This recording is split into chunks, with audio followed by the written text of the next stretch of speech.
Sir నమస్కారం sir, నా పేరు కృష్ణప్రియ. సార్ మీరు ఎప్పుడు సంక్షోభంలో అవకాశాలు ఎత్తుక్కోవాలి అంటారు. మొన్న శ్వేతపత్రం రిలీజ్ చేశారు కదా సార్, దాంట్లో ఎప్పుడు పోలవరం కంప్లీట్ అయ్యిద్ది అంటే మీరు చెప్పలేదు కదా సార్. నా తల్లి చాలా తెలివి ఎక్కువైపోయింది అందరికి.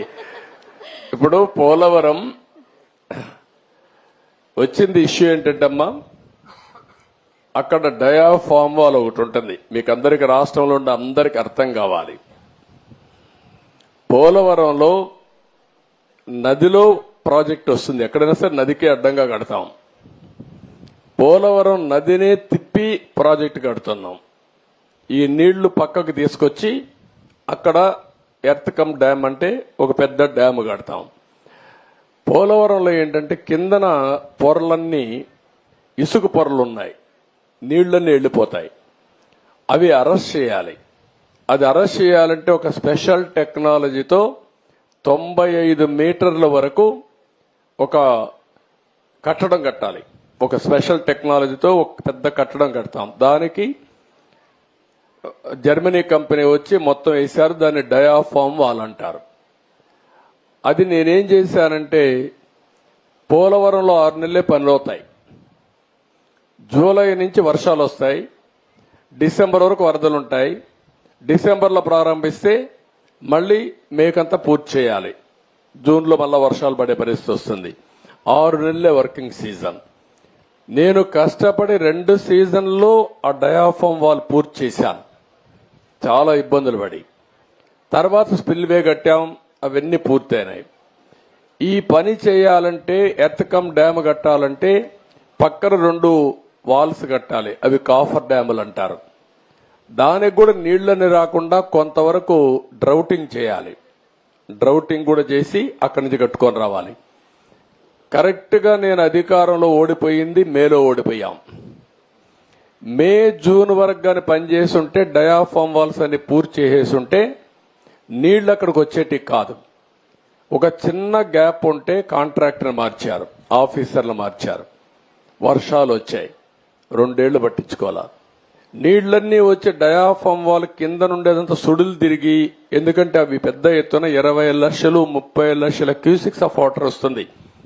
దేశంలోనే ఎక్కువ నీళ్లు ప్రవహించే నది గోదావరి. ఇప్పుడు ఆ నీళ్లన్నీ వచ్చి సుడులు కొట్టేసింది.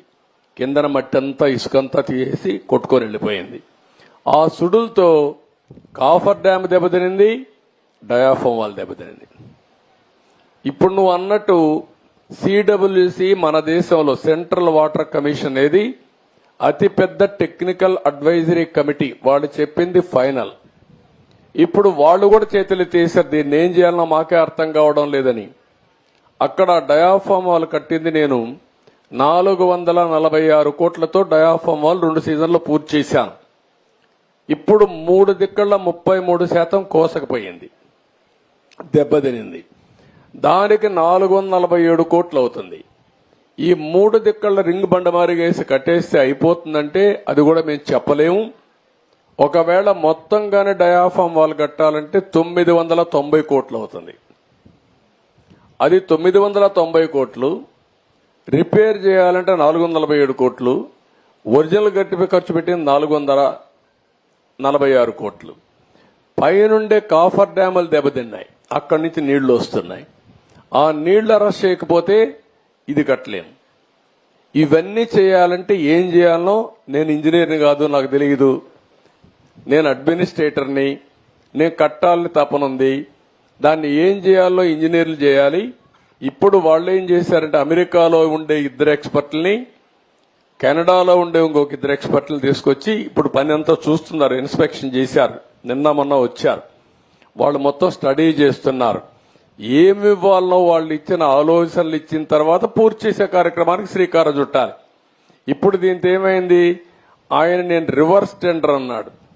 500 కోట్లు 600 కోట్లు ఆదా చేస్తా అన్నాడు. ఇప్పటికి నష్టం ఎంత తెలుసా తల్లి, 70,000 కోట్లు. ఇప్పటికి అది 1,00,000 కోట్లు పెరుగుతుంది. ఒక దుర్మార్గమైన ఆలోచనతో పోలవరాన్ని గోదావరిలో ముంచాడు. మళ్ళా అడ్డదుడ్డంగా ఆర్గ్యూ చేసే పరిస్థితికి వస్తున్నారు. ఆ రోజు పెద్దలందరూ వారించారు. గవర్నమెంట్ ఆఫ్ ఇండియా ప్రాజెక్ట్ అది. పీపీఏ అని ఉంటుంది, అంటే పోలవరం ప్రాజెక్ట్ అథారిటీ. వాళ్ళు మీటింగ్ పెట్టుకొని ముఖ్యమంత్రి చెప్పారు, నువ్వు తొందరపడుతున్నావు, తొందరపడద్దు, గతంలో కూడా మారికి జరిగింది, మీరు వెయిట్ చేయండి అని. గవర్నమెంట్ ఆఫ్ ఇండియా నుంచి సెక్రటరీ చైర్మన్ దానికి ఆయన ఒక లెటర్ రాశాడు, తొందరపడద్దండి, 2 రోజులు వెయిట్ చేయండి, మేము రిక్వెస్ట్ చేస్తున్నాం మిమ్మల్ని, తొందరపడి మీరు నిర్ణయం తీసుకుంటే రేపు పాత కాంట్రాక్టర్ కొత్త కాంట్రాక్టర్ ఇద్దరి మధ్యలో ప్రాజెక్టు మునిగిపోతే ఎవరిని అడగా తెలియదు, ఎవరికి జవాబుదారితనం తెలియదని చెప్పినా వినకుండా ఇష్టానుసారంగా చేసే పరిస్థితికి వచ్చాడు. ఇది టెక్నికల్ సబ్జెక్ట్ అయినా ప్రజలు అర్థం చేసుకోవాల్సిన అవసరం ఉంది. ఈరోజు మీ అమరావతి ఉంది, ఎందుకు మానేశాడమ్మా చెప్పండి మీరు?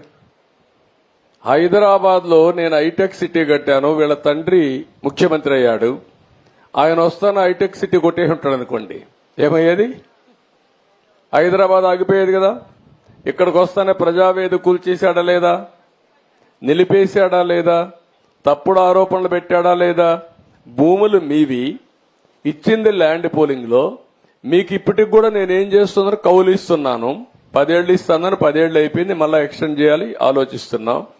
అలాంటిది అవినీతి జరిగిపోయింది, నాకు ఇల్లు కూడా లేదు కట్టుకోవడానికి, ఇంటి జాగా కూడా లేదు, ఇప్పుడు ఎత్తుక్కుంటున్నా, నేనేదో భూ కబ్జా చేశానని కేసు పెట్టి,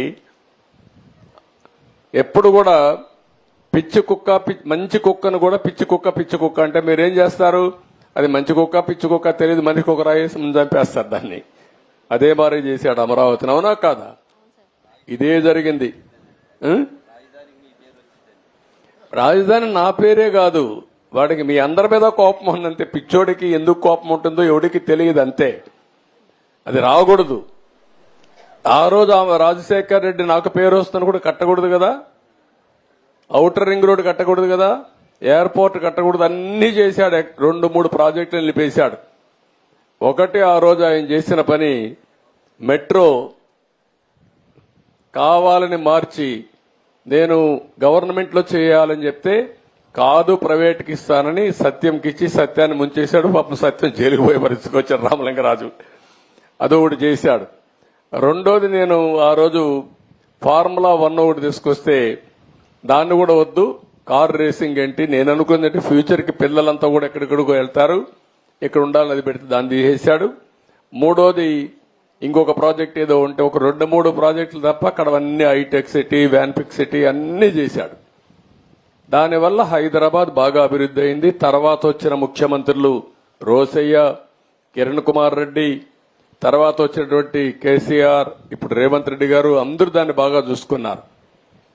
ఎప్పుడు కూడా ఒక దుర్మార్గుడు వస్తే ఇట్లే ఉంటాయమ్మా, గుర్తుపెట్టుకోవాలి మీరు. అది మీరే కంప్లీట్ చేయగలరు సార్, అమరావతి అయినా పోలవరం అయినా సరే.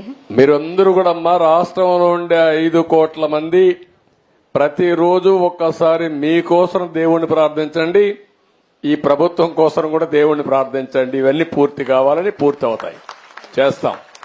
లోకేష్ గారిని చూస్తుంటే ఇవాళ మాకు బాగా సంతోషంగా ఉంది సార్. ఇంకా బాగా పని చేయించుకోండి అమ్మా మీరు. 5 years నుంచి ఎప్పుడు వచ్చినా ఎంత సంతోషంగా అందరినీ యువతను పెట్టానమ్మా ఈసారి. ఇతను కూడా శ్రీనివాస్ అని ఇప్పుడు మంత్రి, first time MLA, first time minister. వాళ్ళ తాత ఎంపీగా పనిచేశాడు, వాళ్ళ బాబా ఎమ్మెల్యేగా పనిచేశాడు. అందుకే ఆయన్ని ఈరోజు బాగా చదువుకున్నాడు. చదువుకున్న కుర్రాన్ని తీసుకొచ్చి సీట్ ఇచ్చి ఇప్పుడు మళ్ళా మంత్రి చేశాను.